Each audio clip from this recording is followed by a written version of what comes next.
So, those spacecraft weren't technically intended to go to the icy moons, but we had the means to do it back then. So NASA just kind of sent them there to see, okay, what can we see about these icy moons?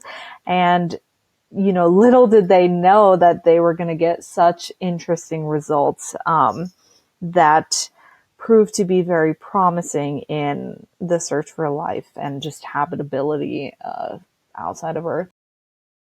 Hi, this is my conversation with Jasmine Singh, or Astro Jazz. She's a huge fan of space, and we have talked about things like space commercialization and what it means, about NASA's Europa Clipper mission, and science communication. I hope you will enjoy and find this conversation valuable, and now, here's Jasmine Singh. What I am interested the most is that I try to find people who deeply enjoy whatever they are doing, whatever that interests them, right? And unfortunately, I found that such people are quite rare. And what I'm trying to do is I'm trying to find people like that and trying to better understand how they came to where they are, where does their motivation come from, really, to the best extent they can explain. But sometimes it is just like it kind of feeling and you cannot put it in words. So maybe if you can share, that would be great. Yeah, so my name is Jasmine Singh, but I go by like Astro Jazz or Jazz on the internet. So I just graduated with my bachelor's in planetary science and atmospheric science, from Purdue University, which should indicate I'm a huge space nerd. I've always been a huge fan of outer space and space exploration. It's really interested me since I was like 10 or 11 years old. And now I'm 22. So it's been like over a decade since I really started to get into space. And really, like, I'm just driven by my passion really to keep going, because this is really a difficult field, right? There's a lot of math involved. There's a lot of issues with like harassment and stuff, of like women, and women of color, which, it's getting better, but it's still like a problem. So, a lot of people tend to be discouraged by those kind of outside forces not to be in the field. But for me, I've really been driven by my passion, because my dream is to work at NASA. It's always been my dream since I was little. And I'm getting really close to it. I interned there last summer, and I had a really good time. So that kind of solidified that, working there permanently would be something that I would want to do. And now, right now, I'm applying to PhD programs, and I hope to work on astrobiology research, which, astrobiology is essentially just the study of life in our universe. And so for me, I'm really passionate about the search for life, on other planets or moons or whatever. So I really want to do some kind of research with that. That's like the topic that really interests me the most, besides like planetary atmospheres.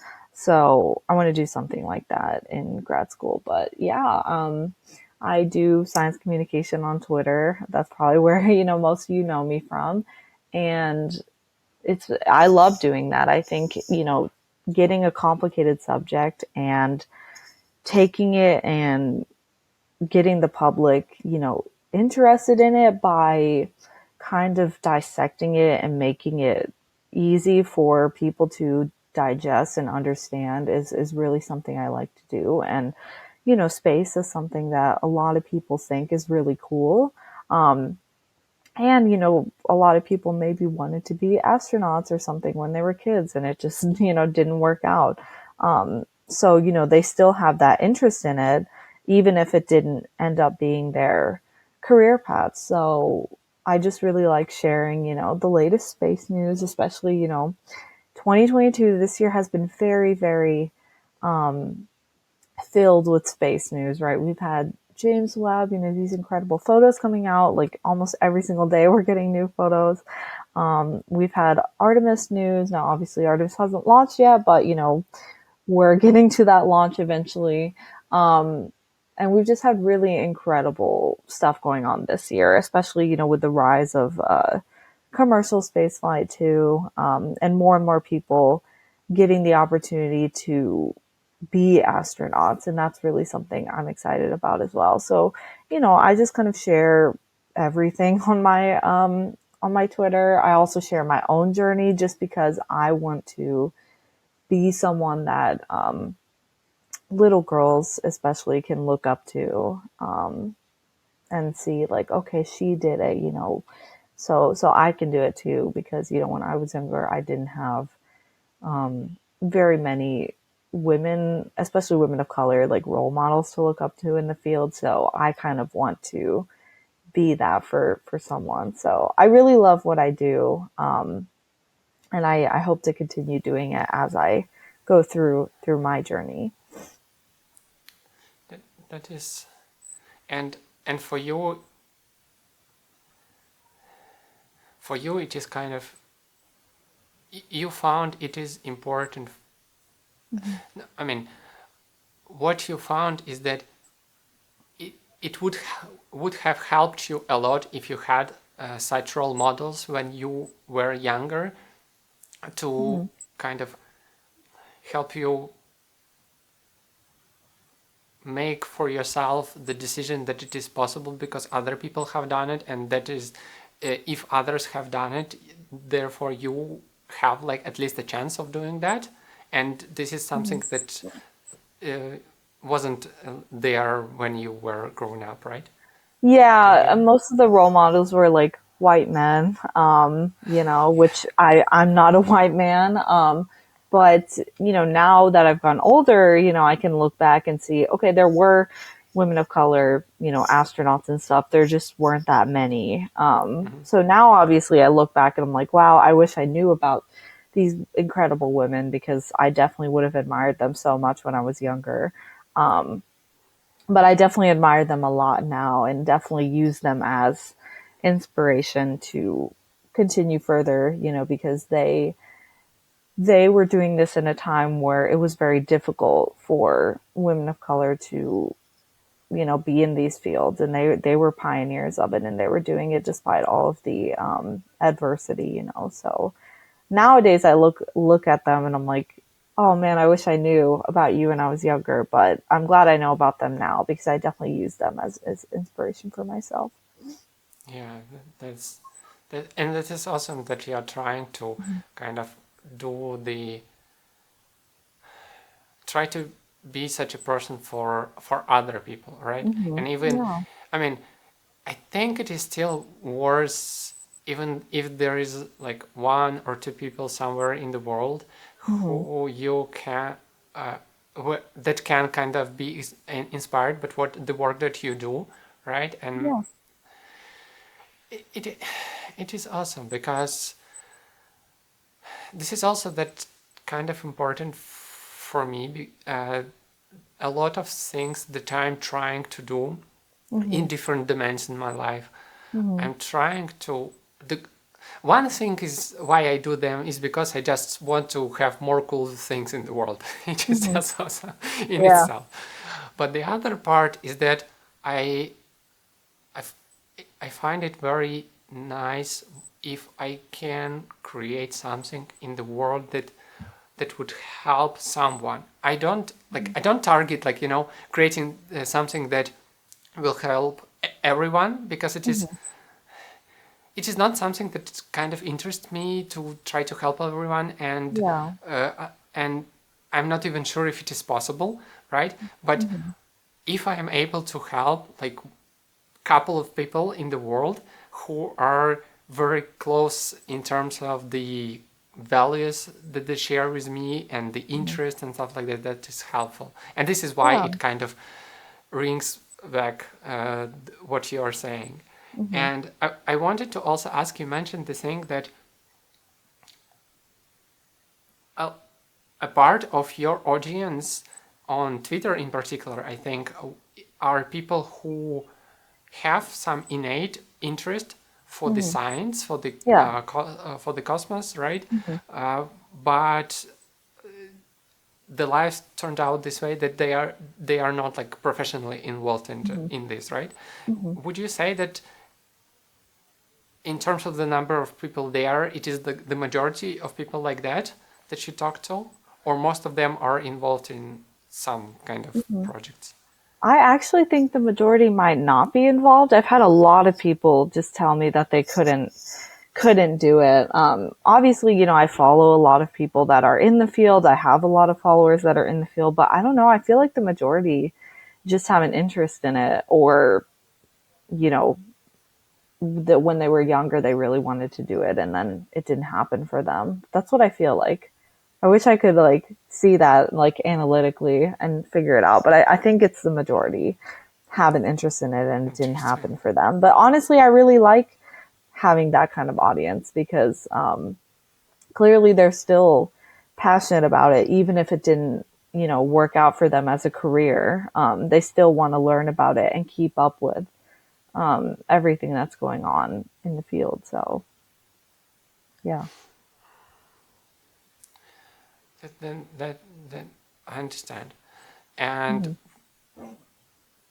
I'm just trying to kind of think, because one of the things I wanted to talk with you about was in Mm-hmm. terms of what what do you think works in your personal experience, what you have found that attracts people the most in terms of what you communicate, or maybe in terms of the things that you talk about, or maybe in Mm-hmm. terms of the thing, in terms of how you talk about things that Mm-hmm. actually attracts people, right? Mm-hmm. Because maybe there is like a person who maybe have an interest, maybe not. They kind of don't know. Maybe they were not as exposed to the space, Mm-hmm. right? Yeah.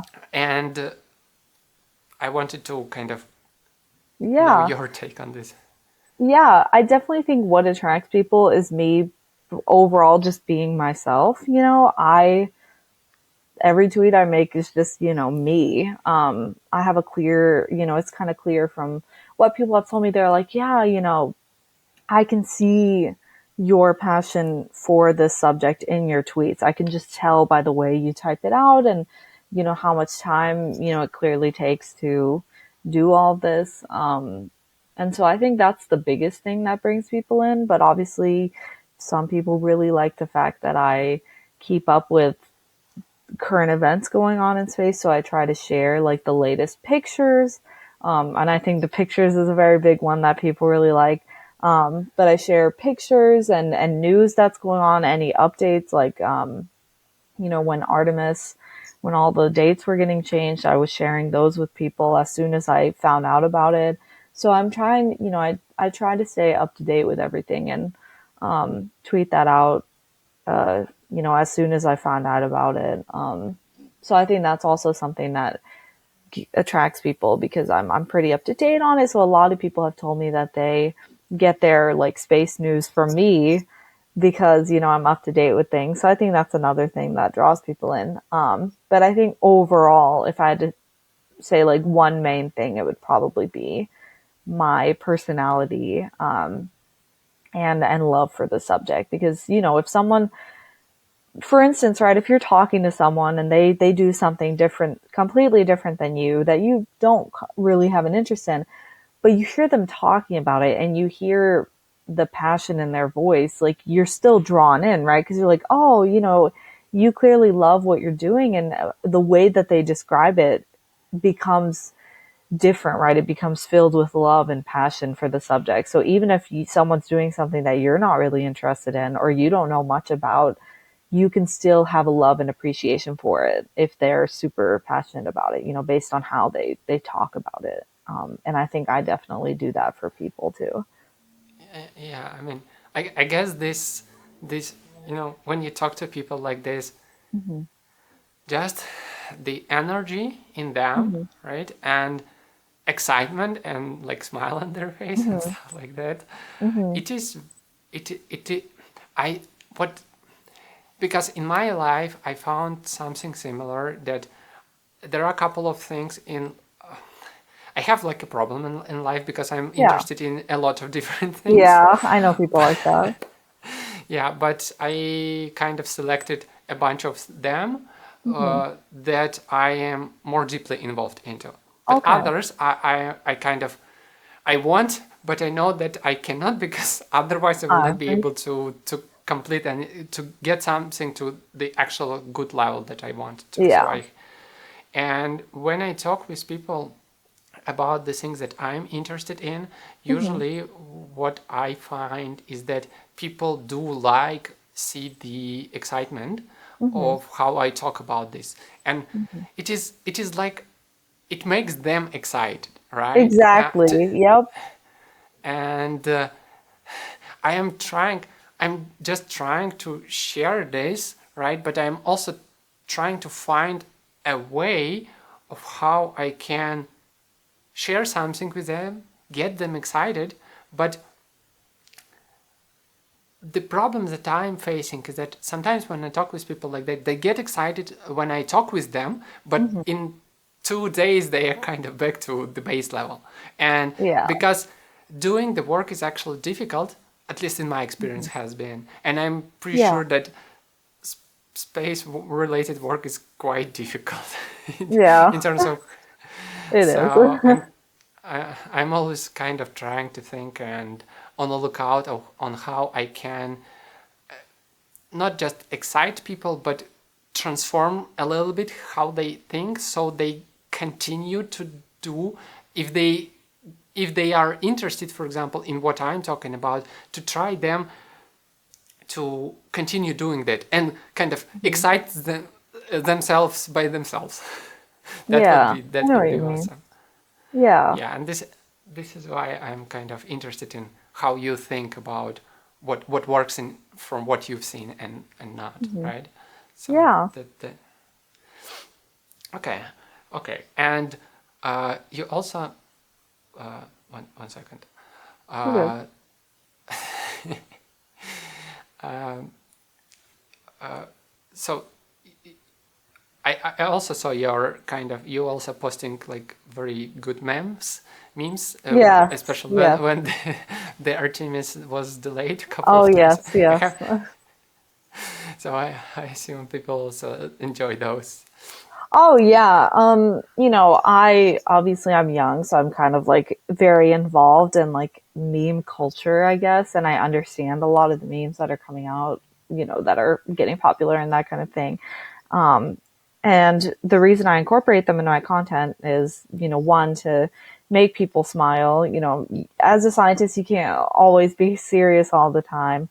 Um, and two, it's internet culture, so I try to mix things up. You don't always want to be posting the same type of things. So I try to post, pictures, but also just fun facts or like jokes about, astronomy puns or something like that, just to kind of break up the content and make it, not always like 100% serious. And also, you never know, like if someone's having a bad day and they just need to laugh, then hopefully I can get a laugh out of them. And I've been told by people that are like, oh yeah, this made me smile. Thank you, so um, that's something I like to do.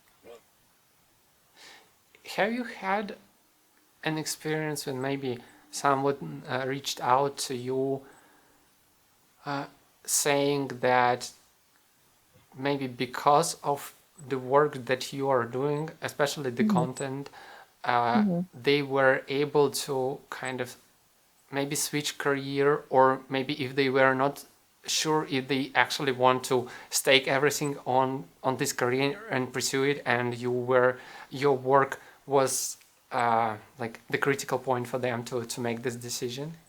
Yeah, I've definitely had people saying like I want to switch to astronomy, or like I've wanted to do astronomy for a while, and I wasn't sure, but seeing all your posts and your excitement made me want to do it, that kind of thing, which is so crazy to think about, the fact that I've been able to have such a huge impact on people to where they're, changing their paths because of me, or that kind of thing. So it's definitely difficult to wrap my head around, but But I feel very honored that, I've had such an impact on people, and, into the future, I hope to have, you know, an impact on more people, that kind of thing. That's why I do what I do, like I just love sharing this passion with people. I love making them happy and keeping them up to date with everything, and just telling them about these really fascinating things in the universe, that they might not have known about before. That's that. How are you going to kind of scale your to have more of good things? You mean content wise? I mean,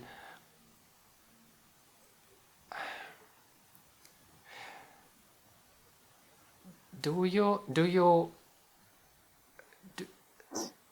do you usually spend time actually consciously thinking about how you can maximize your efficiency to be able to do even better things, or at a larger scale Yeah, I've or definitely thought about, making, like, how can I make my content better, that kind of thing. And I've asked a lot of people, I've tweeted out before, like, what can I do to be a better science communicator? Because I'm always trying to improve in that aspect, right? So, I tweeted that out, and most people just say, keep doing what you're doing, which, I mean, that's really nice, but sometimes I do want, like, actual suggestions. And some people have said, oh, maybe start doing videos or this and that, try to change your content style up, which I've taken that into consideration too. And I'm trying to do different things. I have a blog too, which I'm going to try to, it's not active right now because I was in school and I was very busy. But now that I'm taking a year off, I'm going to try to revive the blog and do that, because I know a lot of people really liked me, making blog posts about topics that I'm interested in. So, just changing things up. I'm constantly thinking about what I can do to be better and, reach more people. it is interesting because you need to find it is like you produce something, you create something Mm-hmm. which people like, Mm-hmm. and it is awesome, and yeah, you kind of ask people what you could do better, but Mm-hmm. they don't know until they see. and this is Exactly. and this is interesting, uh, like mental journey that people who try to create something in the world need to go and kind of take in what they know, but try to also see something maybe additional to what they have been told in order to Mm-hmm. create something new, to combine those things somehow. And it is Mm-hmm. very difficult, I guess, to do when maybe you're not the first person who are doing this, but the number of people like this in the world is very small compared to like regular Yeah. people, and Yeah. you it could be maybe a little bit for me, for example, when I'm trying to do things like this,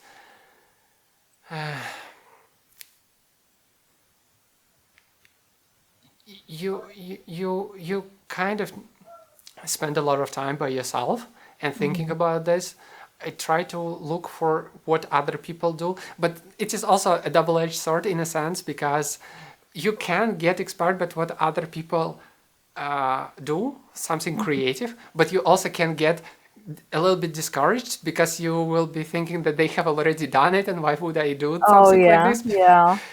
It is a struggle, I guess. And Yeah.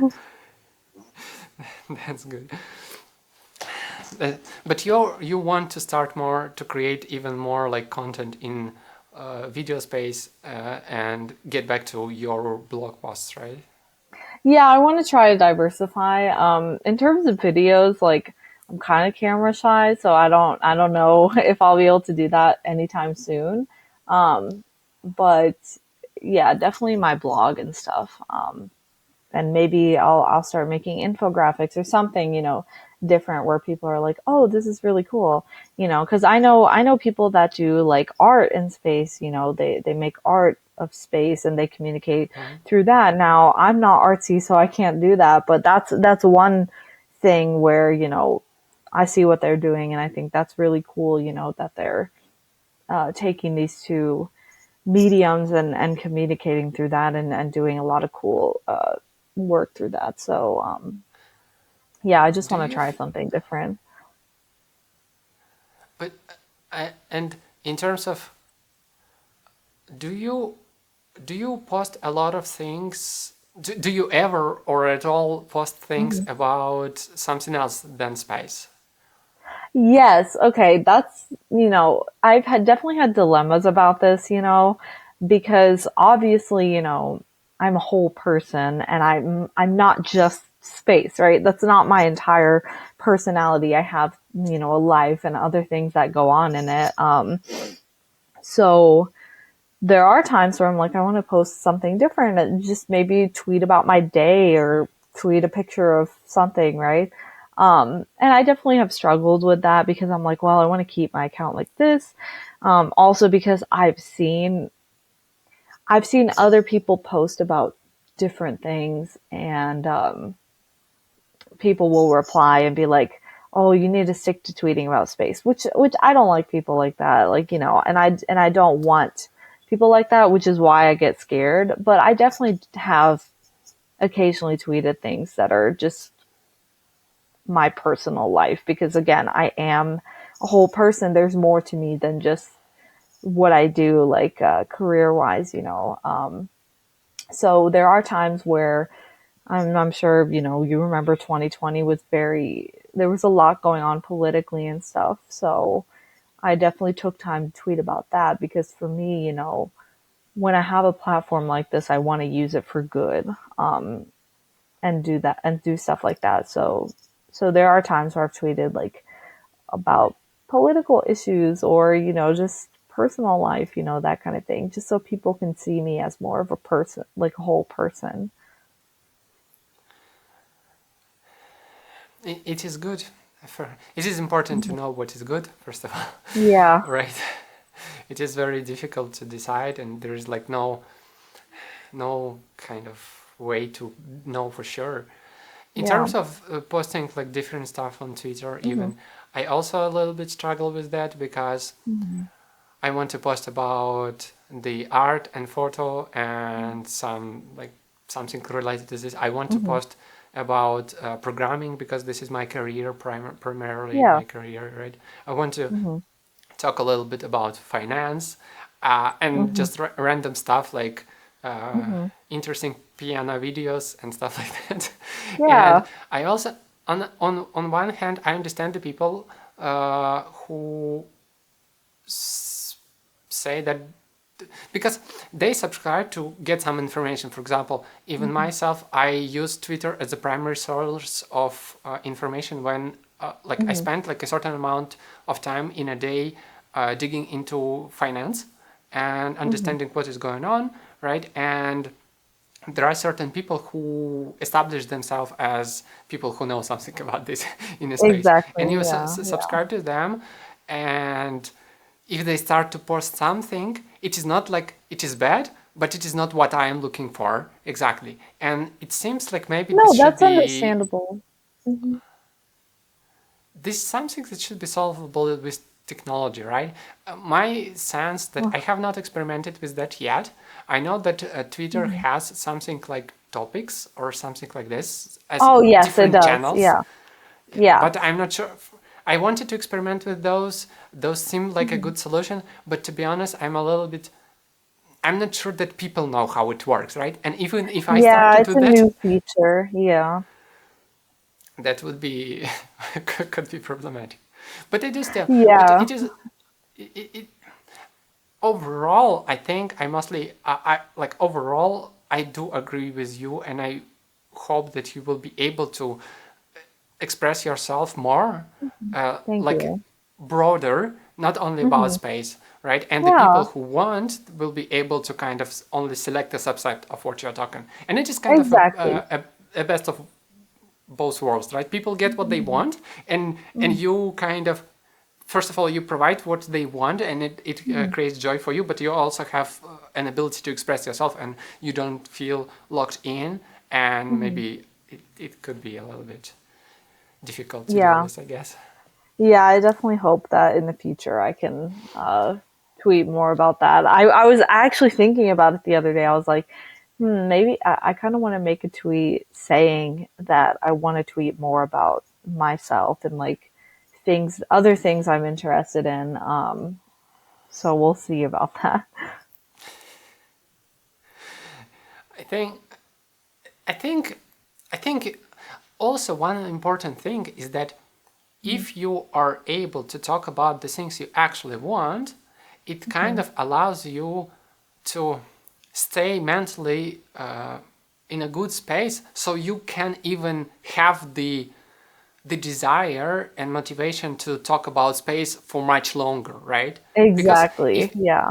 if it's kind of it is a good thing in the long run, right? Even if Mhm. in the short run it could be pain and you can upset some people and maybe even Mhm. lose some people, in the long Yeah. run you will have mental clarity to continue to do that and eventually impact and provide value for even more people overall, right? Yeah. It's like Yeah. with all difficult things. Exactly. Yeah. Well said.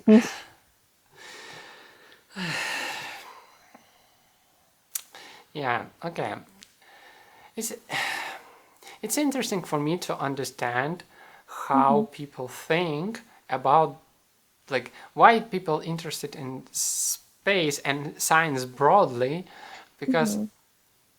one of the things that I want to work on again in long term is, I always thought about it as make science cool, right? Yeah.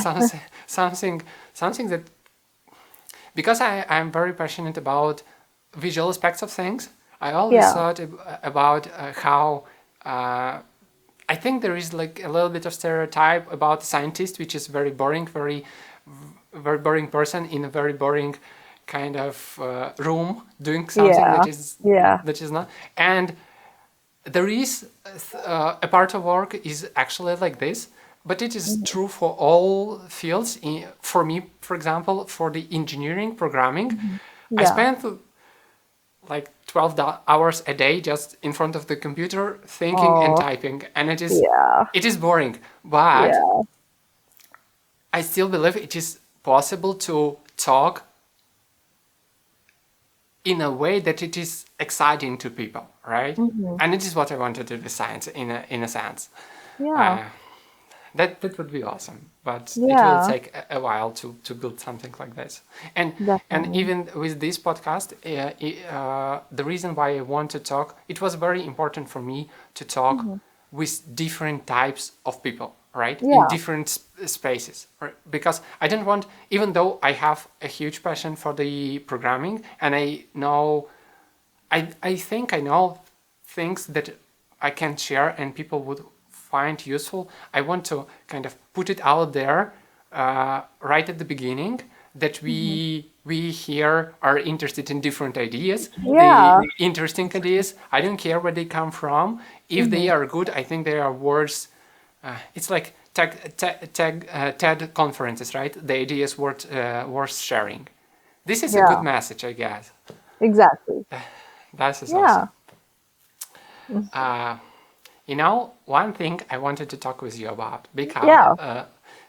about the something that interests me the most, also, a lot. I mean, it is. I was reading about even Europa Clipper space Yeah. program, and you're reading and you see the numbers, like the program is 4.3 billion, the Yeah. program is 2 billion, Mhm. like big numbers. I Yeah. mean, and one story that I kind of like, and talk about it a lot with different people. Maybe I'm missing some details, but for me, it was very interesting to know that when Elon Musk was building SpaceX in the first place, Mhm.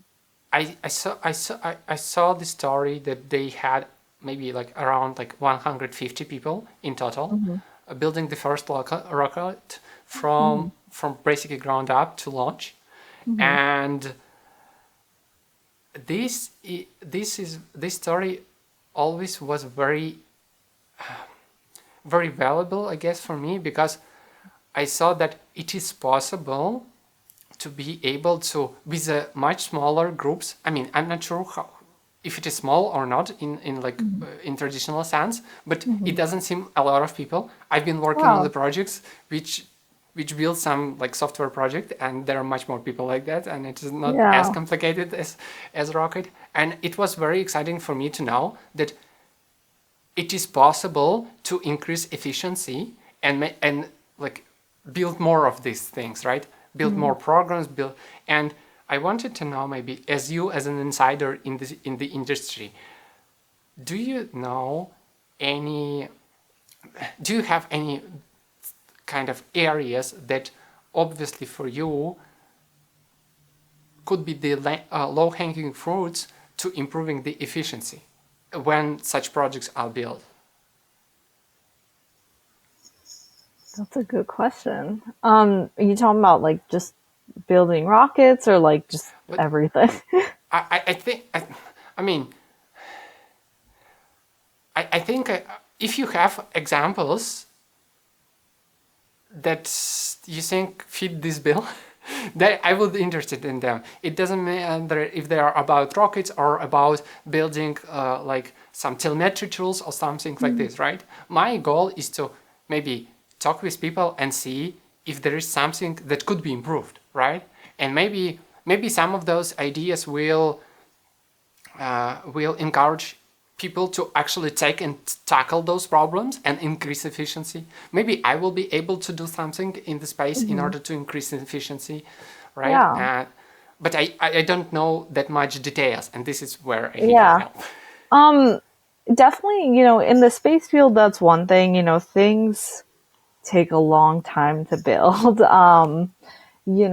James Webb took like decades, to get from just an idea to launch, which was, December 2021.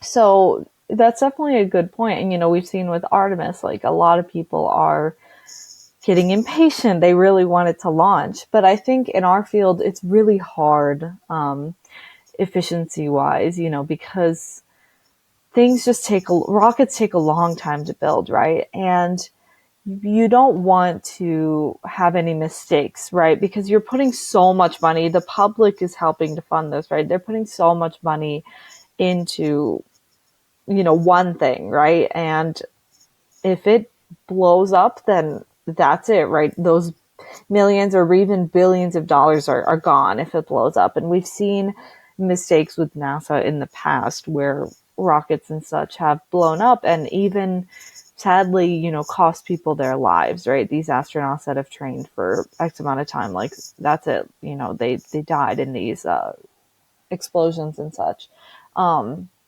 So I don't know in our field if we can really increase efficiency, at least in the near future, because these things just take a long time and we have to make sure that everything is perfect, right? And with Artemis, I think the reason it's taking so long to launch is because these engineers have to make sure every little thing is perfect so that this rocket doesn't blow up, because if it does, that's it. You're back to square one, right? So we have to just be very meticulous in this process. And I don't know, maybe the only really thing I can think of is just hiring more people.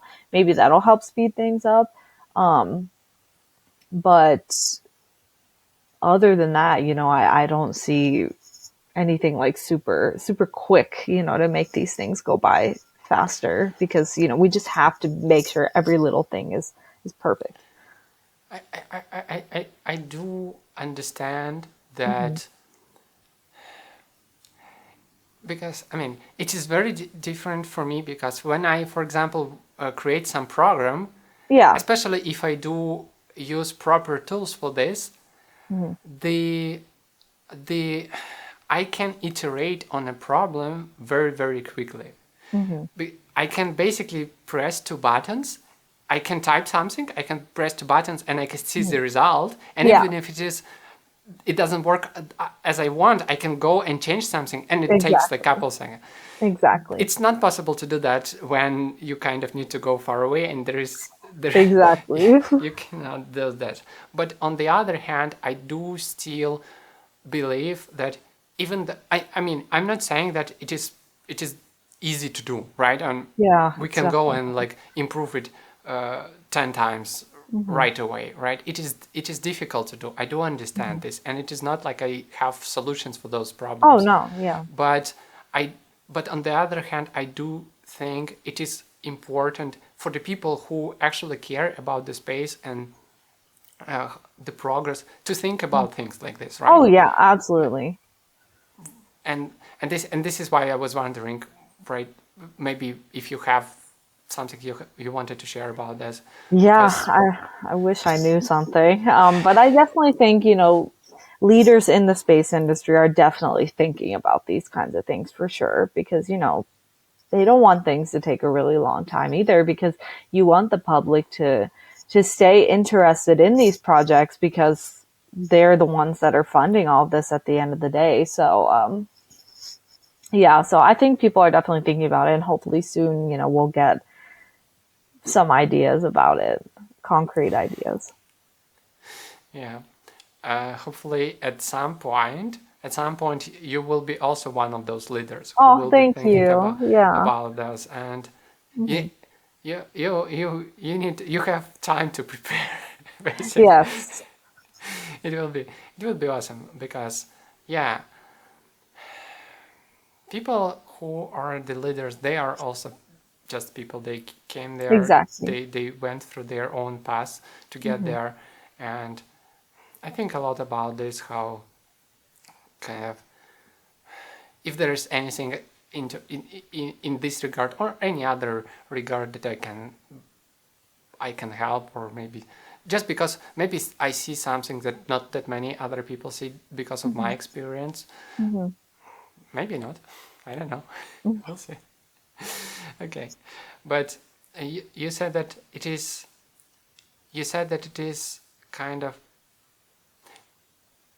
the public the public uh, funds all of those Hmm. endeavors, right? And it is important for them to get engaged. Hmm. And I Yeah. also wanted to talk with you about the commercialization of space, right? Okay. Because uh,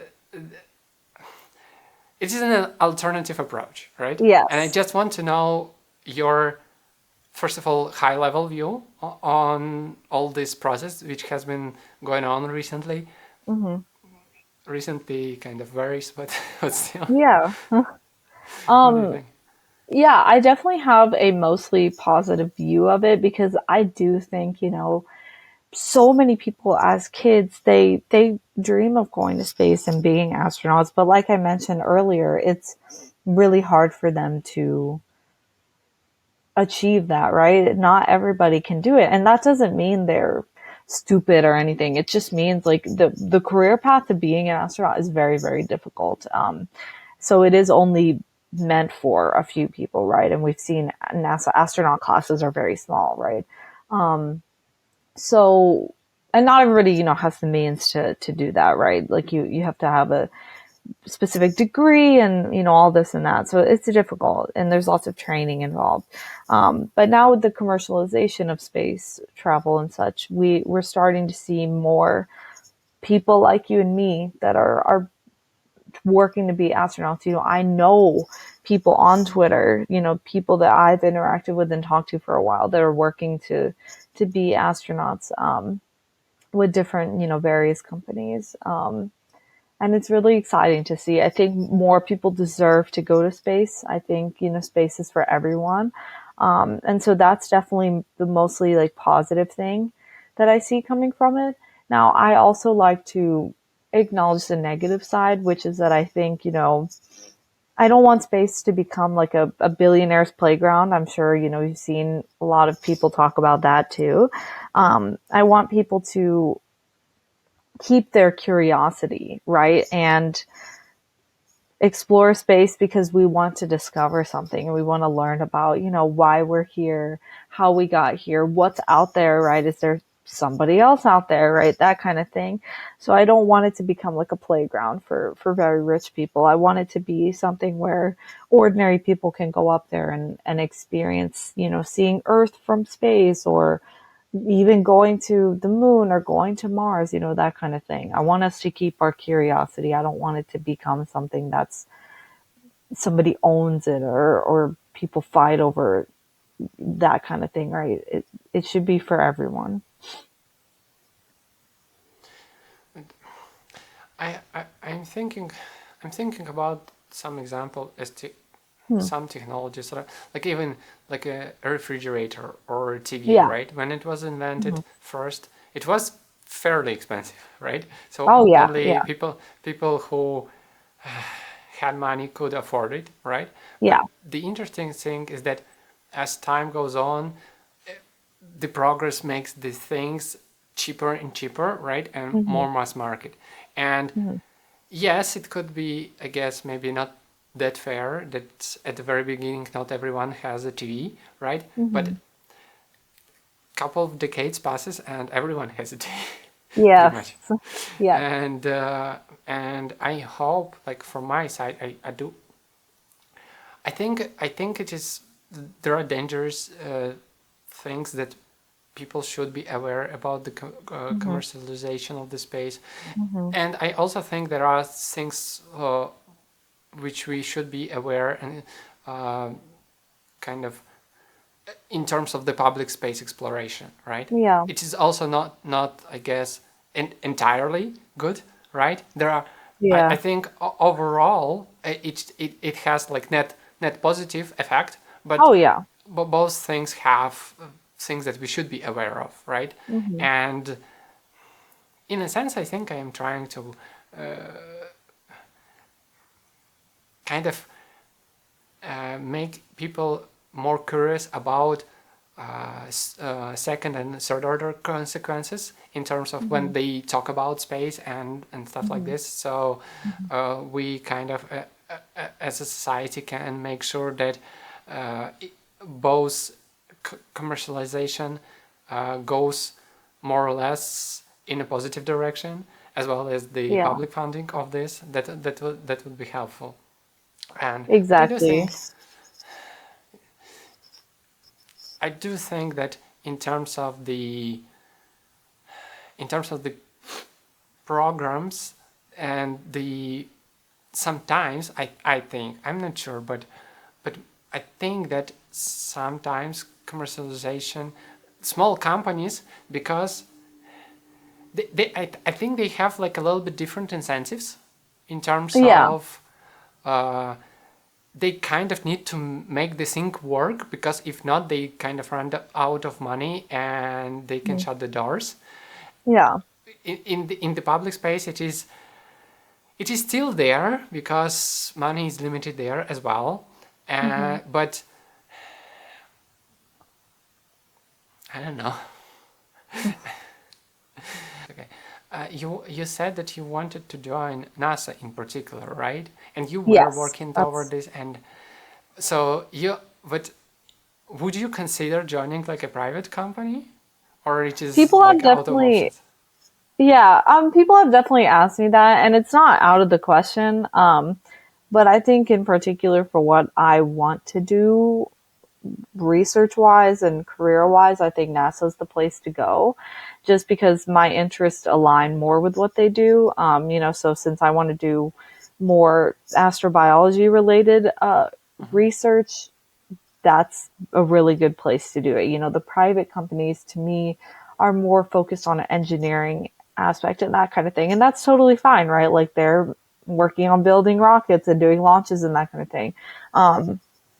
But for me, I think, with what I want to do research wise, I want to work on missions and stuff. And NASA's the only place that's really doing long-term missions. And obviously there's different space agencies that are also working on those missions, like, the ESA and the Canadian Space Agency and JAXA and all these different ones that are collaborating on these missions.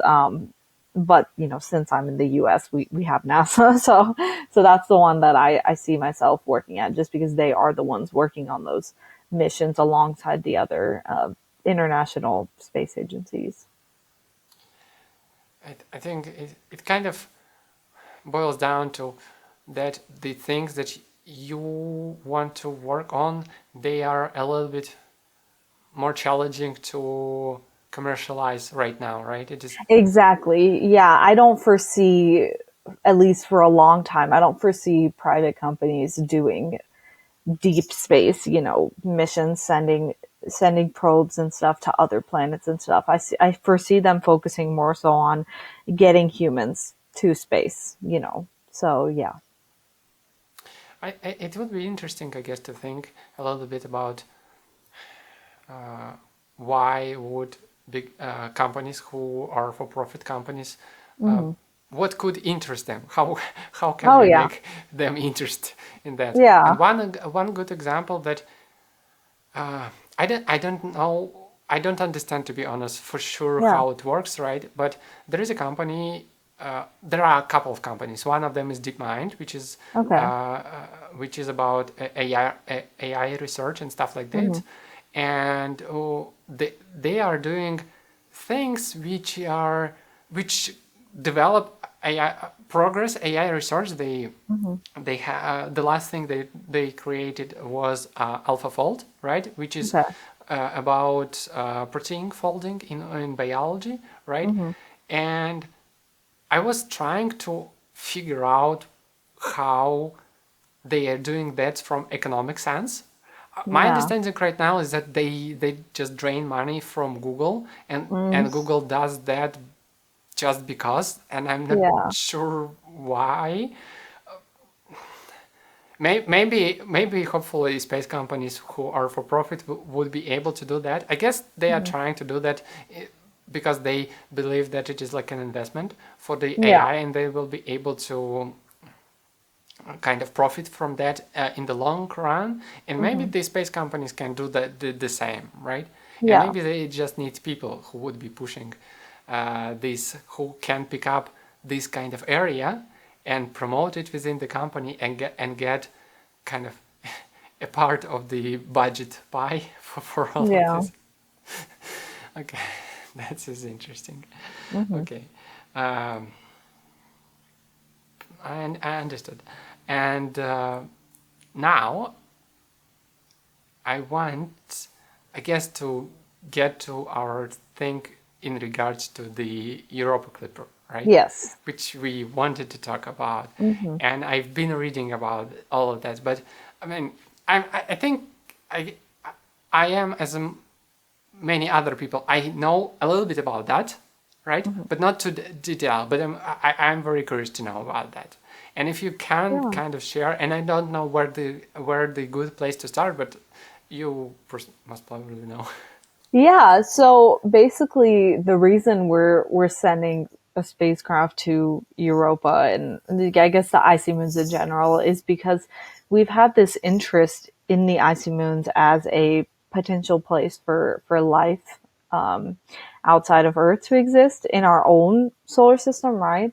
So in the past we've sent other spacecraft to explore these icy moons while they were orbiting Jupiter and Saturn. So like Galileo is one example, and also Cassini, with Enceladus. So those spacecraft weren't technically intended to go to the icy moons, but we had the means to do it back then. So NASA just kind of sent them there to see, okay, what can we see about these icy moons, and little did they know that they were going to get such interesting results that proved to be very promising in the search for life and just habitability outside of Earth. So, they found some results that could prove that okay, there's something going on underneath the outer crusts of these icy moons, right? So these icy moons, they have like icy like shells, right? And so they found results that made it seem like okay, there's some kind of like ocean underneath these crusts, like some kind of salty ocean underneath these crusts. And obviously, salty ocean, we're thinking water. Water is one of those key ingredients for habitability. So maybe there's something interesting going on underneath these icy crusts that we should send another spacecraft dedicated to these moons to discover, because obviously Cassini and Galileo had other things to do with Jupiter and Saturn. They weren't made to look at these kinds of moons. So scientists were like, okay, the chemistry is probably really, really interesting. What's going on underneath here? Or it seems like, these oceans are warm enough to remain in a liquid state, right? So something is probably going on under here that's very interesting, and there's probably some really cool chemistry and maybe even habitability, right? I think the ingredients, the chemicals for life, the main, like there's like six main elements for life, which is carbon, hydrogen, oxygen, nitrogen, phosphorus, and sulfur. Have most of those have been found, right? And so scientists have been like, okay, that's really promising, right? So let's send something specific for these icy moons, and I think that's how Europa Clipper came to be. And so right now, as we're speaking, they are NASA's working on building the actual spacecraft, and it won't be launched until late 2024. So give or take, because we don't know if there's going to be delays. Let's hope there won't be delays. But right now the target launch date is late 2024, and it's super exciting. I'm really, really interested in this mission. If I had, if someone were to ask me like, what is your dream mission to work on, that would probably be my answer, just because I'm really interested in the icy moons. I think there's something promising there in terms of chemistry. And even if we don't find actual microbial life forms, I think it's still a very interesting place to explore in our outer solar system, because we haven't explored it that much compared to like Mars or something. And so I'm really, really excited for it. I've been trying to keep up to date with it. And one thing that I do want to make clear that I think is a common misconception is that Europa Clipper is not looking for life itself. It is just investigating. Its kind of core goal is to investigate the habitability of the moon itself, not to actually find life. Maybe it'll find signs of life. We don't know, but I don't think. But that's not one of its main goals. It just wants to investigate the chemistry and kind of see what's going on underneath the surface.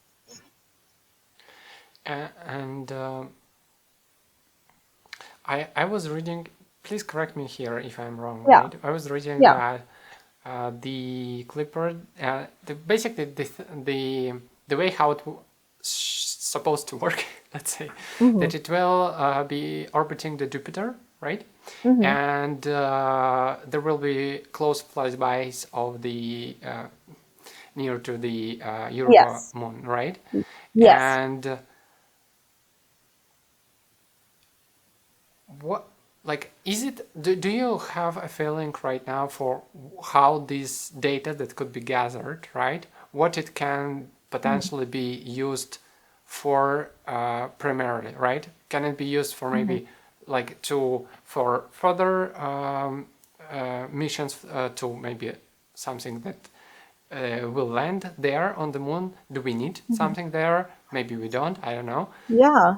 Um, yeah, a lot of people have already been kind of proposing landers on Europa, because, like I mentioned, there is an icy outer shell, and there's an ocean. It's been confirmed there's an ocean underneath that icy outer shell, but obviously we don't know the chemistry. We don't know like what's going on in that ocean, how deep it even goes. So people have proposed a lander to try and like probe, the crust and kind of see, what's going on. Do I think it'll happen? I mean, maybe it's very difficult. I don't think we've landed on something that, far away before. We've really only landed on like Mars and stuff. So, it would be very challenging, but it would be really, incredible to see that happen. So I really do think the data from Europa Clipper, when that starts coming in, I think it'll be really interesting to inform future missions, but also, you know, give us an understanding of the other icy moons, right? You know, Europa is not the only icy moon of interest. You know, Enceladus is another one, Titan is another one too.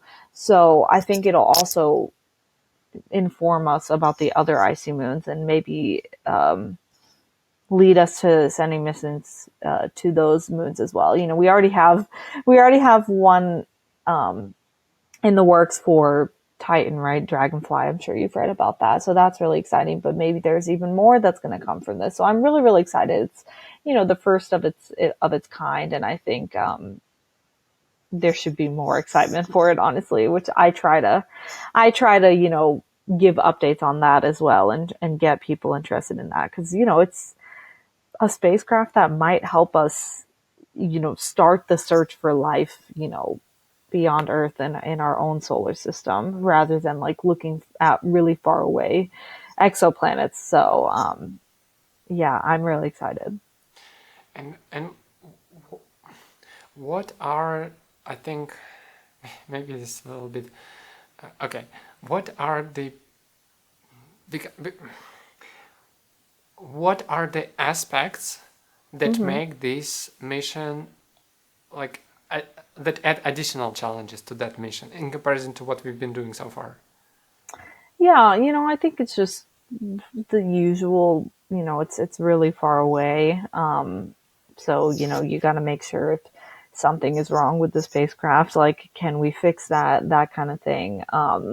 But, you know, I'm not too worried because we've successfully sent many spacecraft to Jupiter and Saturn, you know, and even further out with like Voyager. So I'm not super worried that there will be that many issues on it, especially like I mentioned earlier, you know, NASA and other space agencies, they take a long time to build these spacecraft and make sure that they are as perfect as they can be before even thinking about, you know, launching them. So I feel like it will be, I feel like it'll be pretty smooth. But who knows, you know, there's always, unforeseeable challenges, but I hope everything goes smoothly. And we never know what we could discover. And you said that you kind of want to be. My understanding is that this particular mission is Hmm. related to what you want to do in astrobiology Yes. Yeah. and for like, do you think it is possible for you to participate somehow in all of that, or do you Yeah. already? Yeah. I know people that are, you know, working on like the Dragonfly mission, which, you know, hasn't happened yet, obviously. But that's another similar mission to Titan, you know, to fly and see what's going on there. So it's definitely possible. You know, there are scientists at JPL is a big place, you know, because JPL is where they're building it. So JPL would be like the main place to work and you know, help out on this mission. So it's definitely possible. Who knows? That's all I'm Is going to it say. Who knows? Yeah. uh, and GPL, is it part of NASA? It is Jet Yes, Propulsion that's just the Laboratory. Okay. yeah, that's just a NASA center. Like, you know, there's various NASA centers spread out throughout the US, and that's the one in California. Okay, that's good. That, Hmm. that's nice. If you can, Yeah. if you if you can, uh, and then you currently you said that you right now will be applying to the PhD, right? Uh, Yes. and just for me to kind of understand it a little bit, Hmm. you is it you don't need to you the PhD will not take like the entirety of your time. Will you be able to do something in Hmm. parallel as you are learning or not? Yeah. So basically, in the US, like PhDs take around 5 to 6 years to get. So it's a long time compared to undergrad. Bachelor's only takes 4 years, and master's only takes 2 years. But PhD takes a really long time, because you're doing your own research and writing a dissertation and everything.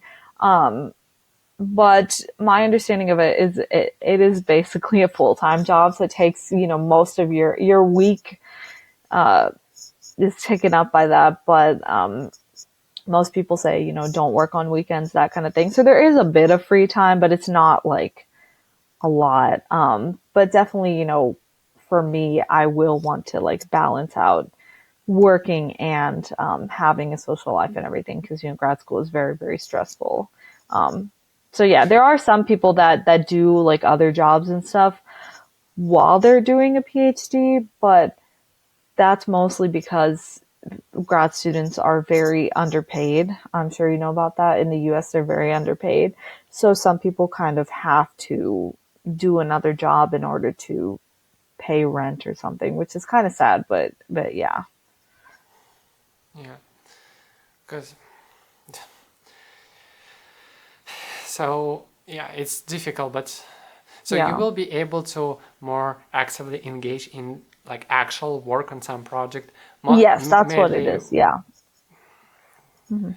And do you already know what you will be writing your like dissertations on, or like? Oh, no, but I'm applying for, labs that do, obviously, so when you're applying for your PhD, you're trying to apply to work with a professor, right? They're going to be your advisor for that time. And sometimes you can even have like more than one advisor.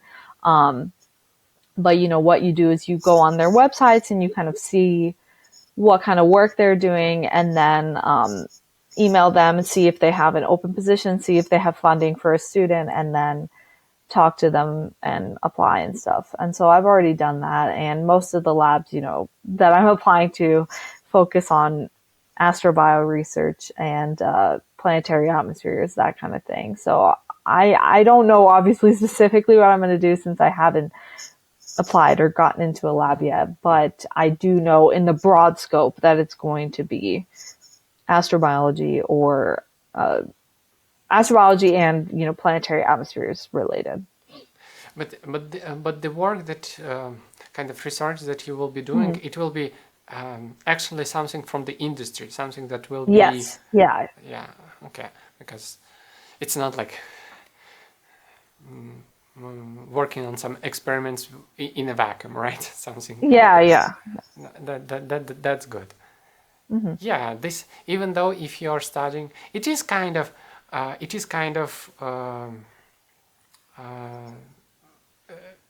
this is what I kind of wanted to know, that you will be actually involved in the industry, right, for the next Yeah. like six Hmm. Yeah. years, which is good, which allows you to have the exposure to the and have opportunities to work on the actual problems. Hmm.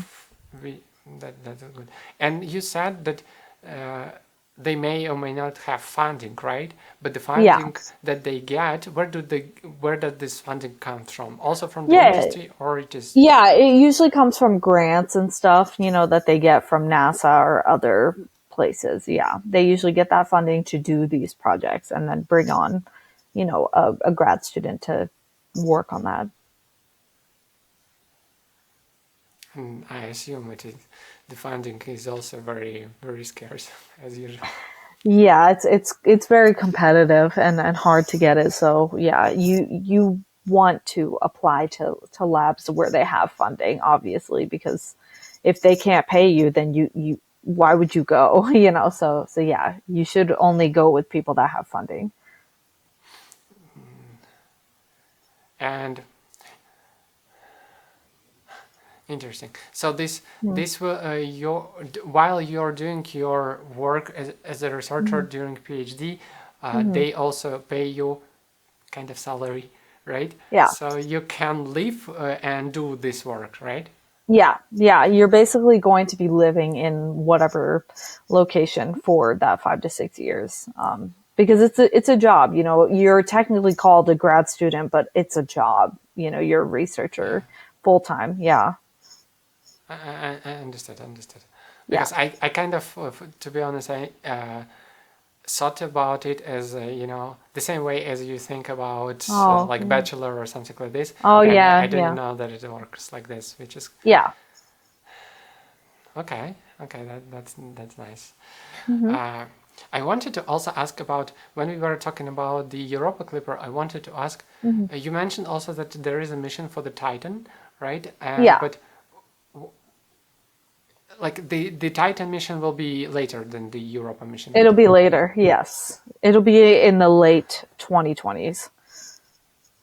And why was the Europa is the first one that is of that kind? Yeah. Hmm. And why was the Europa chosen, like as a first experiment?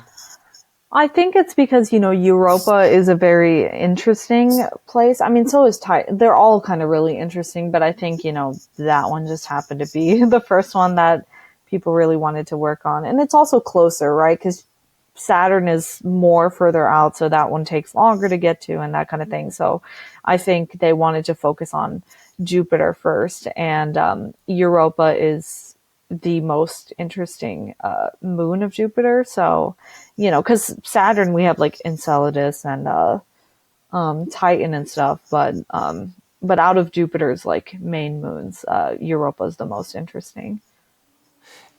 So overall, Europa is the closest to us from icy moons, right?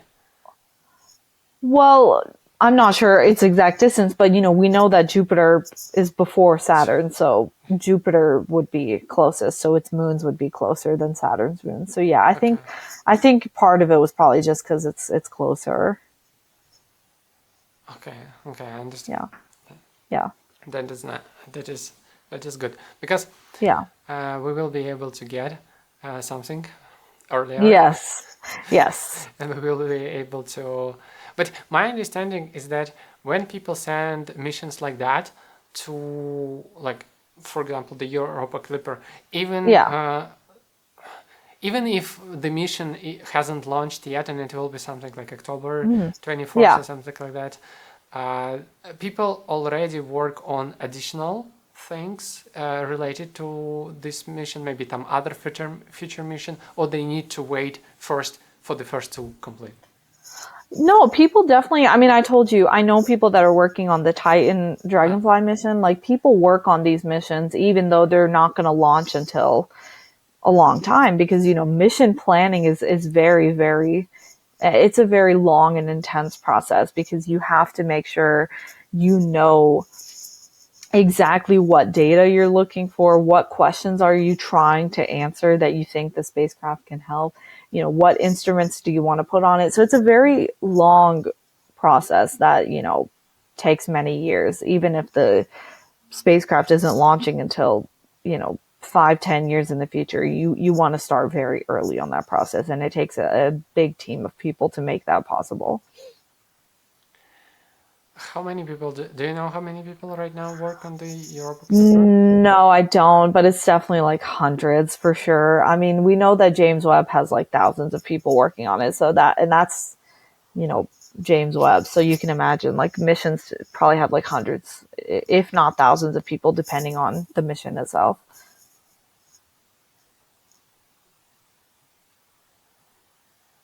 Yeah, maybe.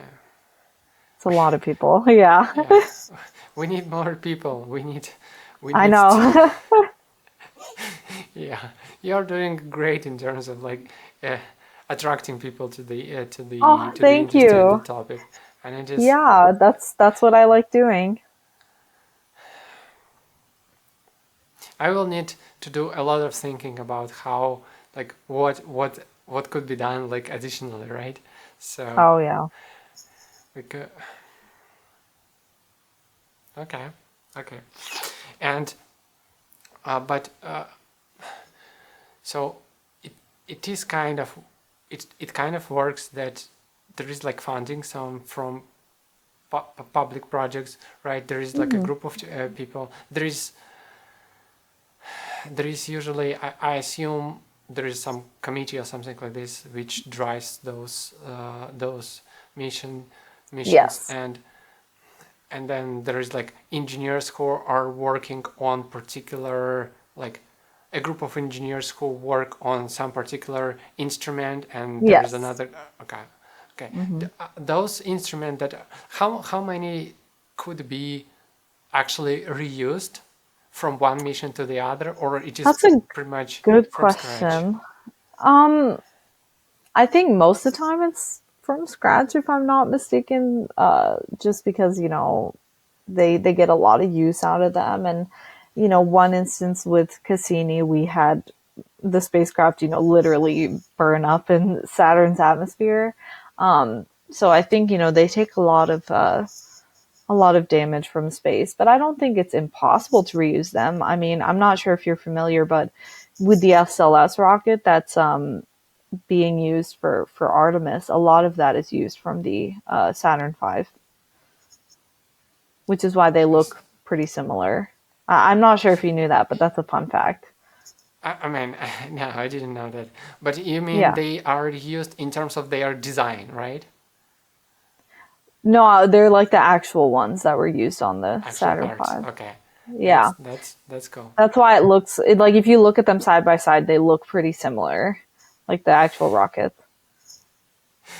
Uh, yeah, this Hmm. is and and this is what the thing that when, for example, the SpaceX was trying to get the reusable rockets, right? It was Yeah. it was very important.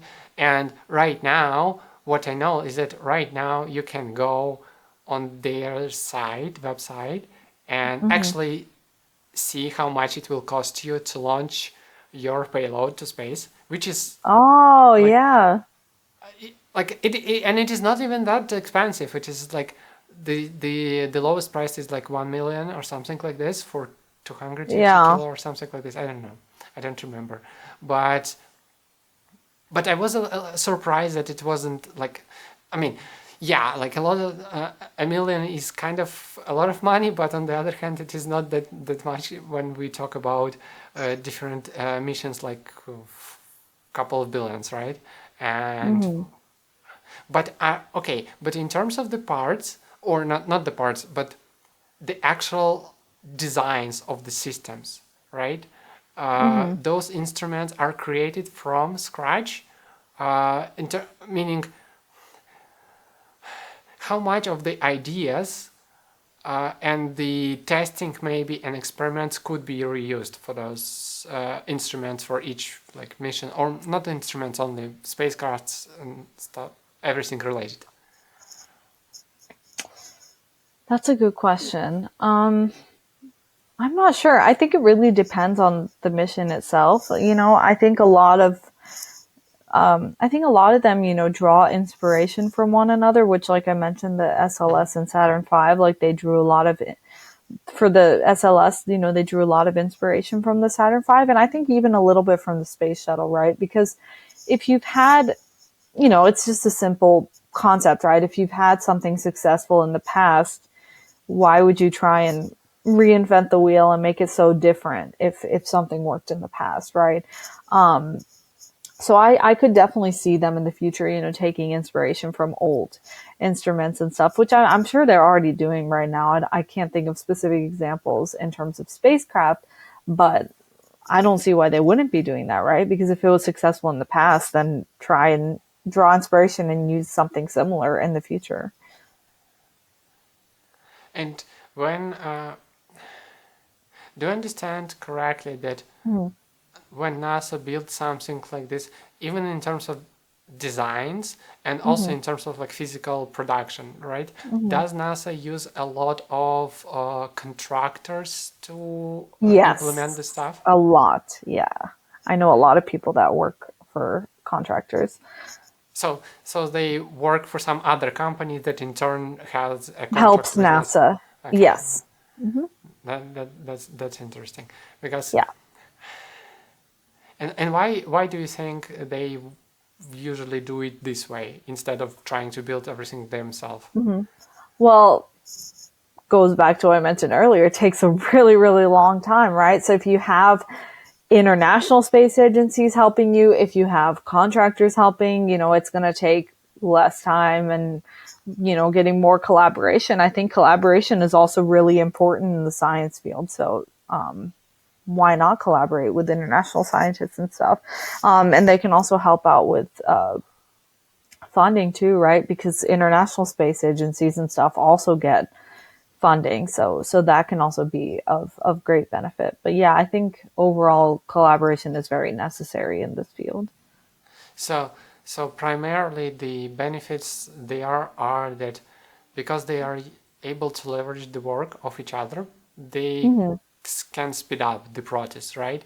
Or Yeah, can put the money in like one bag and pull from it. exactly. And also, collaboration, like I said, it's very beneficial to just work with In other terms of just people. people working with each other, in terms of ideas, in terms of research, Yes, like that. I think it's really important. So yeah, this is any space field is very very heavy in collaboration, which is good because getting, like you said, different ideas and stuff, like it's very useful. So I don't see why they wouldn't work with other people, right? And like, do you know like if when because different countries, right, have Hmm. different relationships with each other in terms of Hmm. politics and stuff like this. Yeah. Do you think it affects how space agencies from different countries can collaborate with each other and how efficient this collaboration is, or it is? I think so, but I don't think it has a really large effect. I'm not sure entirely, obviously, but to my knowledge, it seems like most, if not all, of the space agencies are very friendly towards one another. Because we shouldn't let these politics and stuff really divide us on that. But obviously, sometimes it's very very strict depending on the country, I suppose, and that could probably have an effect on it. But for the most part, I mean, we have the ISS. I feel like that's the biggest collaboration, right? We have so many different people from different countries getting sent there all the time, right? So I think that's one example of what we can do if we put those things aside and collaborate with each other. Yeah. It, it, yes, when people actually, make it a priority Mm-hmm. and focus on progressing towards this thing, then it is Exactly. possible to make even bigger progress than it initially was like planned or imagined. And Exactly. I hope we will be able to do that even more in the future. Oh yeah. Then it would be very nice to see if you know for people who live right now to see big things which affect like even I I think you have thought about this for sure. But when people first landed on Moon, right, how much of an effect it was on the population overall, Mm-hmm. and on Yeah. kind of general appreciation for the work that people who work in this field, what the work they do, right, and how much people appreciate that. And hopefully we will be getting even more of things like this because it will affect the public perception of the science field. And with that, there is more Mm-hmm. funding, more support, and this is good. Exactly. Yeah. I mean, you're right. Like the moon example is really good, right? Because Apollo, it was over 50 years ago now, and they didn't have, nearly the same level of technology that we do these days, right? So it was way more difficult for them. And it took a lot of people, hundreds of thousands of people, to send three people to the moon, right? So I think collaboration in that's the biggest example of like we all came together for this one common goal, and like you said, it changed how humanity thought about all of this and made them really appreciate it more. It is such an it is such interesting how such moment because everyone knows about this, right? It is Yeah. kind of part of everyone's life. Even if people were not there, they still know something about this. They saw movies, they heard maybe someone talking about this, and it is interesting how Yeah. such ideas can propagate and basically grab the attention of public, right? And Yeah. it would be interesting to kind of maybe dig deeper into why. I mean, obviously, it is one of the most important things, but why? Why is it so important? And Yeah. uh, what does it make? What does make things like that, and how we can make other things also make such a huge impact on a larger audience, larger Mhm. like public group, and yeah, Yeah. that would be nice, you know. Mhm. And do you know? Do you have like maybe your some personal missions that maybe are not currently in progress, but something that you wish maybe in the next like 5-10 years would be in progress in terms of what we would Yes. need to do in terms of what research Yeah. and Well, already, I mean, I don't know again how much you've been keeping up with it, but NASA has talked about how the ice giants in our solar system are a very big area of interest because the only spacecraft that we've sent to them so far is the Voyagers.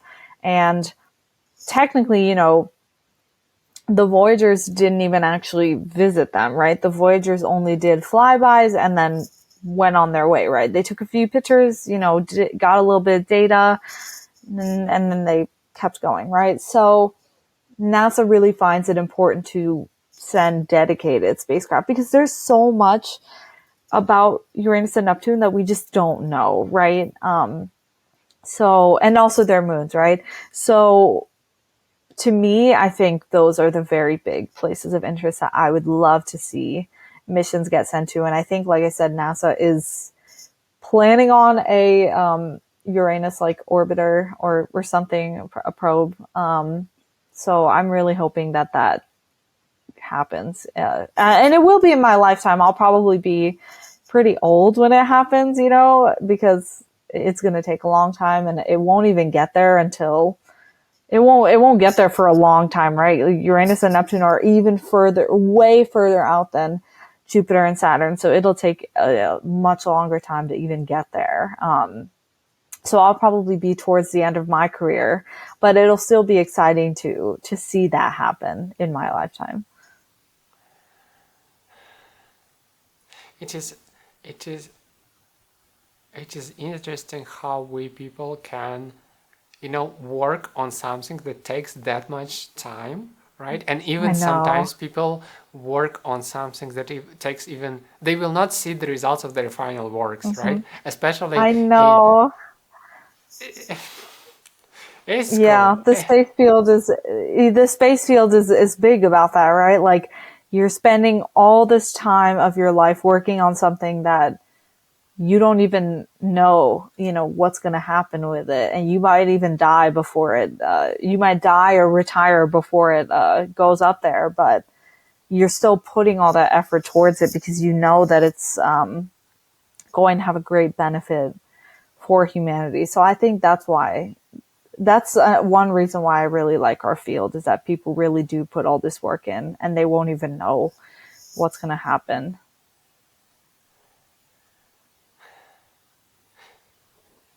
Like a side question. Uh, Yeah. the people who you kind of the, I just wanted to know like when you were Hmm. growing up, right, in your Yeah. family, and you Yeah. you said that you were interested in space from like Yeah. 10 years old, right? Hmm. I want to know like were your parents like a little bit kind of worried that you were so kind of obsessed with one thing this. No, I think they actually liked it and they kind of encouraged me and pushed me to pursue my dreams, which is, I'm very fortunate because, there are some parents that, they force you to do one thing that you're not interested in, and then you pick a major in college and study that because your parents want you to do it, and then you end up not being happy, right?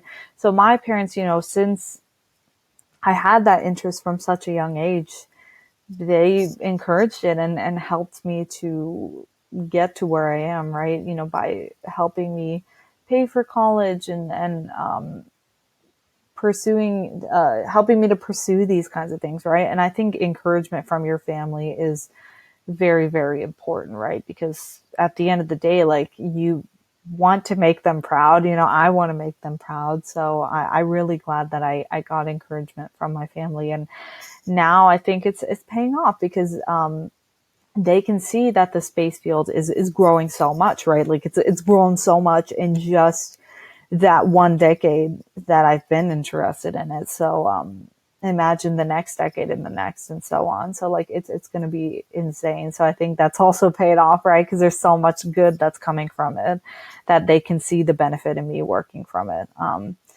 But at the end of the day, it's more than just whatever money I can get from it, right? It is my passion at the end of the day. So they can't really stop me from doing it. Yeah, I just wanted to kind of, yeah, yes, I do understand that it is important. Mm-hmm. Money is a very tricky thing in this regard, is because It is. you don't want to them to be a blocker, I guess, No. for anyone to pursue what they want. And Yeah. it is very sad when it becomes like this. Like, for example, earlier in the discussion, you mentioned that not everyone even have the means to go through the education process, right? Or do it like that. Mm-hmm. But on the other Yeah. hand, it is also, I think, important to not forget about money completely, right? Because it is Oh so no, it is some important. Yeah. yeah, because you want it to do for you want to have the means to do it for your life, right? Because Yeah. And if you survive. do, Yeah. you live, right? You kind of, with each passing day you become better, better, better, right? And even Yeah. when you like, you're more productive, you're more just efficient, and you can do things and bring value in a more efficient way, right? And this is why it is Yeah. important for you to be able to sustain it for the long run, to get to that point. Uh, Exactly. I mean, in general, do you enjoy having like conversations with people, like maybe on also like different topics, not Mhm. only space, with Oh some yeah, people? yeah. Yeah, I'm a very big, one of my other interests is music. I'm a very big music fan. Um, so I love talking to people about like the bands that I like, and that kind of thing. But I also, like talking about movies and TV and other stuff, like I mentioned to you earlier, I am a whole person. So I like to talk about everything, and have these kinds of discussions. Now, obviously, I'm not going to try to be an expert in everything and, try to sound like I know more than I do. I will admit when I don't know these kinds of things. So obviously I can't talk about every single topic, but the ones that I do have some knowledge in and enjoy, I do like talking about. That's Because okay. for me, for example, it has always been very. I think for myself, I like to encounter new ideas, right? Because Yeah. I'm trying to always to be on lookout. Even, for example, one of the things that interests me Hmm. is visual design, like UX design, for example, in particular, that relates to the Oh, yeah. programming work that I do. And Yeah. sometimes I find myself just going through the pictures of different how different people do something, and Hmm. it is very interesting because, first of all, I enjoy when they kind of, it is clear that the people behind those creations have put the time and effort and thought behind them, Hmm. and it is just good for you to enjoy, just a thing which looks good, which is usable, right, in a And it is also interesting when you looking at this work, you can kind of notice something new, something that maybe you Yeah. haven't thought about, and you can use it for in what you are building later on. Late, and I find myself quite often just going through the different works of different people, just kind of studying them and trying to Mm-hmm. understand how these people think, and even if I don't understand something or don't agree with that, I'm Mm-hmm. trying to understand how did people what what were they thinking basically, but in a good sense, Mm-hmm.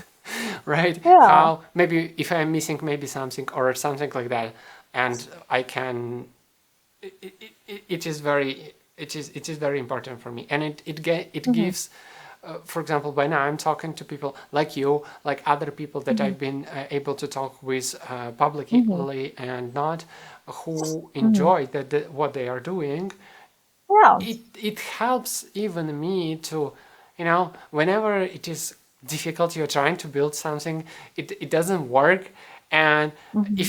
if you have an opportunity to talk with some other person who maybe they have something exciting to share with you, it also helps to kind Yeah. of get back to speed and start working again on what you were pursuing previously, Mm-hmm. which is why I enjoy. And and it is also interesting how you can translate ideas from one space to the other space, right? For example, Mm-hmm. I have talked with you. We were primarily talking about space, right? But there Mm-hmm. there are things that I potentially can use in order to make better products in some other areas that I'm involved in, right? And Yeah. do you find something like have you actually have you noticed that maybe something from what you've been working from your engagement in music, let's say, right, were you Mm-hmm. helpful for you in any way in other aspects of your life, like in space or maybe some other things? Yeah. There's definitely a lot of, transferable skills that I have, right? Like, I guess if I use space as an example, right? Like, I know how to do data analysis. I know how to talk to people. That's a big one, right? I know how to talk to people, a large audience, so I could take that skill and use it in other aspects of my life. Um, and there's so much more, right? Like I can take a complicated subject and make that easier to understand, which is a good skill to have. So many different things that I've learned I can definitely bring into other aspects of my life and be successful in them, which I really like using. I didn't think, if you asked me, however many years ago, did I think this was going to happen? I didn't think it was going to happen. I didn't think I was going to get to this kind of position and have this kind of platform to talk to this many people and have this many skills that I can use in so many different parts of my life. So I'm very grateful that I have all this. You said you said you can kind of the take the topics, right, the complex Yeah. topics, and transform them to make it easier, right? But Yeah. can you actually explain how you're doing this Hmm. in concrete terms, like from your point of view? Yeah.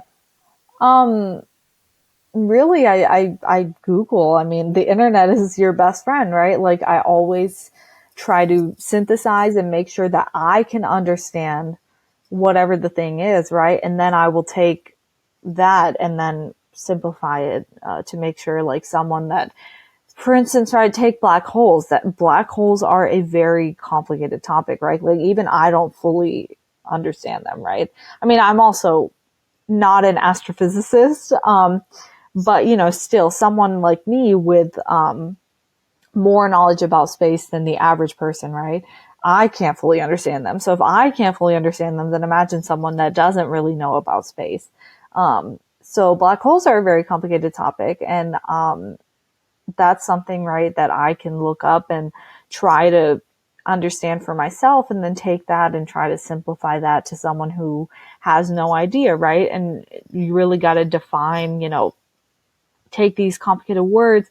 Is if someone doesn't know what a quasar is, or something like that, like try to define these words and make sure you can explain everything for someone that doesn't know. And if there's any background information that they need to understand, then make sure you provide the background information and that kind of thing. So I try to do that. And also, this is something that I am actively working on improving, right? Like, I am not by any means perfect at how I communicate, right? Like, I always try to be analytical and critical of myself, and work to improve these kinds of things. Even if my followers say, like, oh, you're doing a great job, right? I could still look in and try to improve so that I can be better for the future. Even if they think I'm doing a great job, I still I could still see room for improvement in that regard. But yeah, that's basically what I do. Is I just, I Google and try to find things around, and read. And obviously, I always credit my sources, because that's important, right? Like, always credit where you're getting information from, and link extra sources for people as well. It is, I mean, yeah, you take information from some place Mm-hmm. and you mention them. It's difficult to know where the ideas came from initially, right? Well, Oh, yeah, where, definitely. But I still try to provide links to websites, and that kind of thing. Most of the time, everything I'm getting is from NASA. So yeah, that's interesting. yeah. But do you find you mostly learn like by yourself, like from Googling and stuff Mhm. like this. But do you Yeah. find that you are able to, when you communicate with someone, maybe with some Mhm. of your followers, or Yeah. are you able to?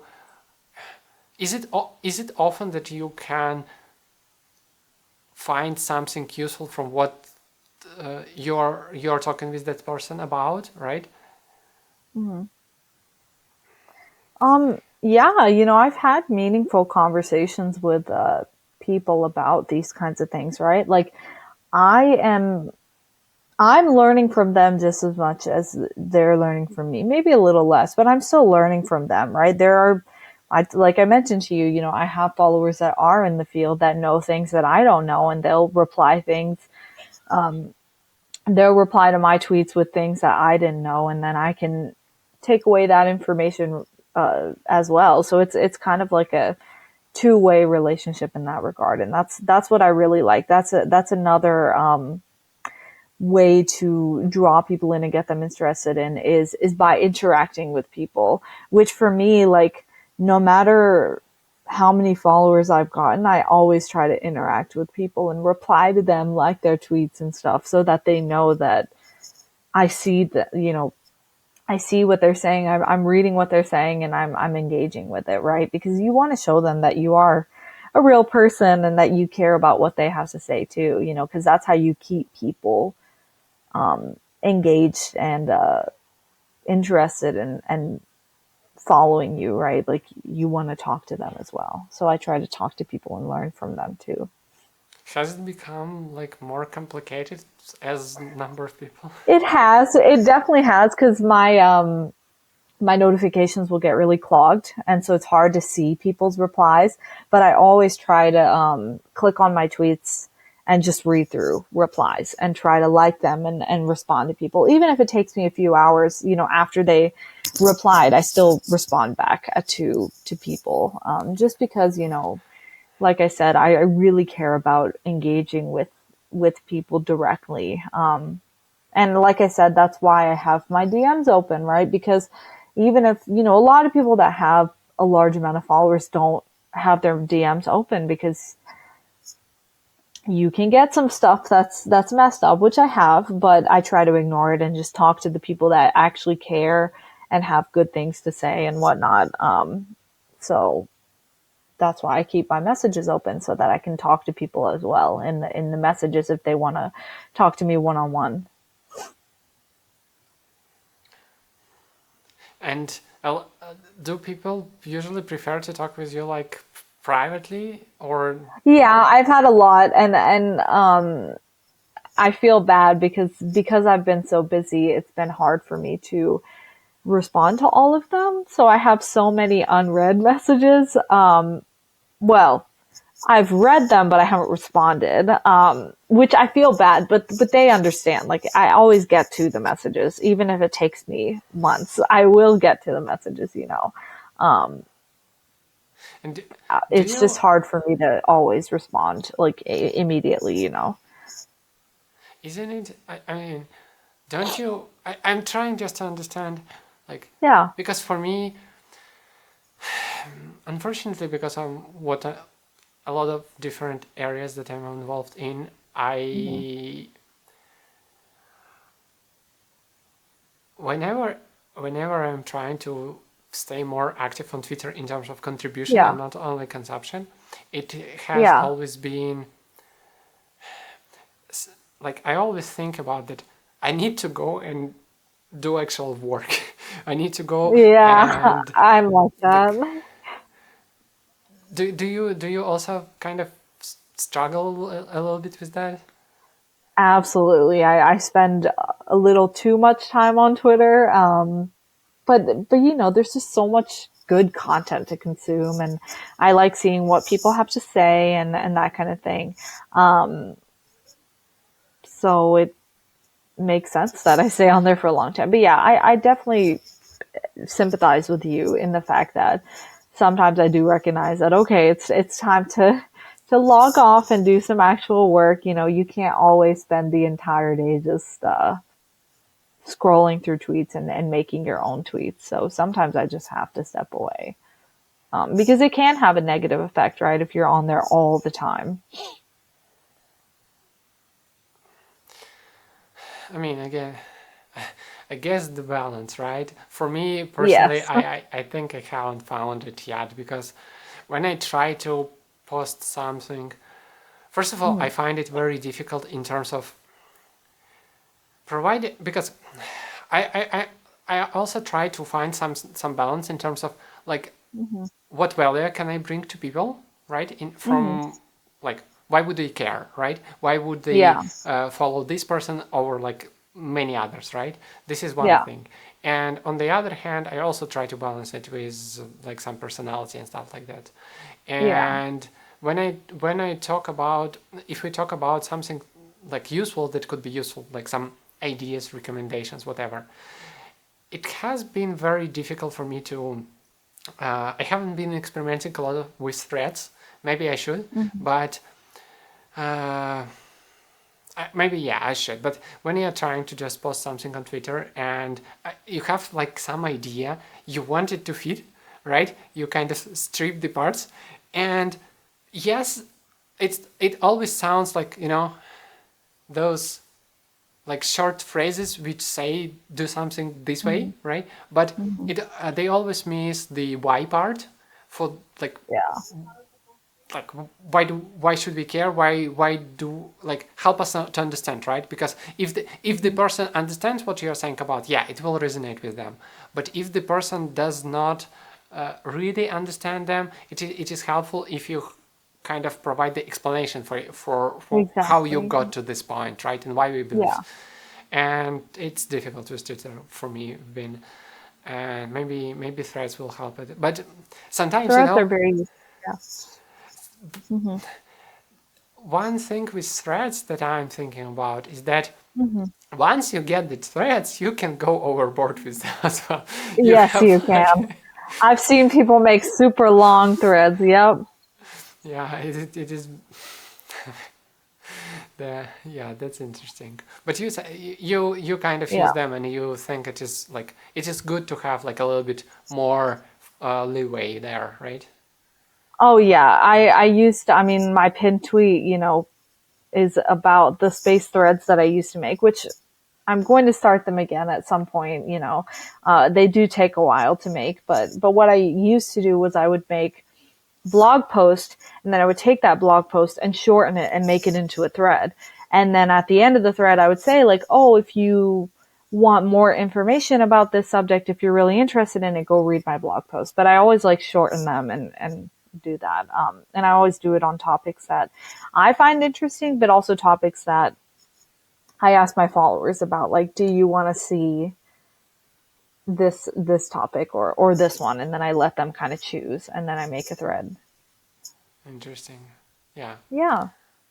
It's like, again, like input from multiple different parties who are interested, Yes, and I then always trying get to. the, yep, I always want, input from them as well, because they're the ones at the end of the day, they're the audience that I'm trying to talk to. So I do want their opinions. And like, and in terms of how you, because you try to manage Twitter, you try to manage different parts of your life, right? Mm-hmm. What, like, what would be, like, I guess, the most important lessons you have learned in terms of like being actually productive and trying to make sure that you organize your life and work in a way that you have time both for Twitter and Mm-hmm. public, and in terms of like Yeah. your actual work? I mean, it was kind of like I mentioned earlier, you have to know when it's time to log off, right? And so for me, like, yeah, I spend a lot of time on there, but I know when it's time to get off and actually do work, and be productive.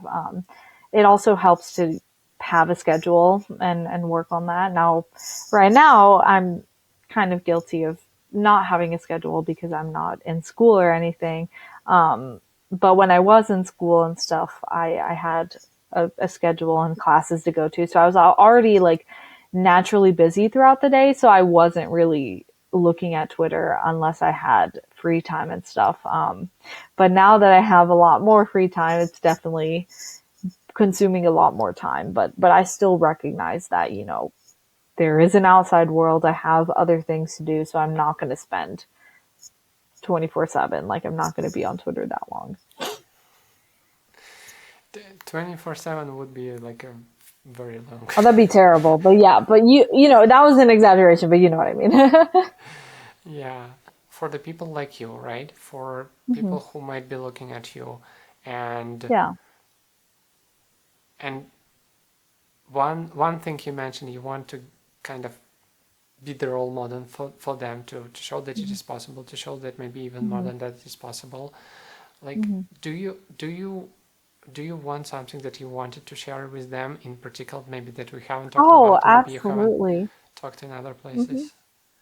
Yeah, I mean, I always say this, and it's, always my core belief. People always ask, like, what's the biggest piece of advice that you could give to people? And I always say, like, don't give up, which I know it's a cliche. I know it's been said a billion times, but it really is the truth.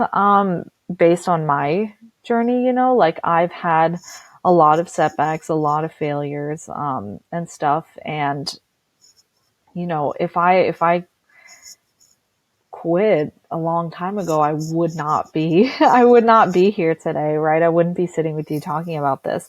I wouldn't have had that NASA internship.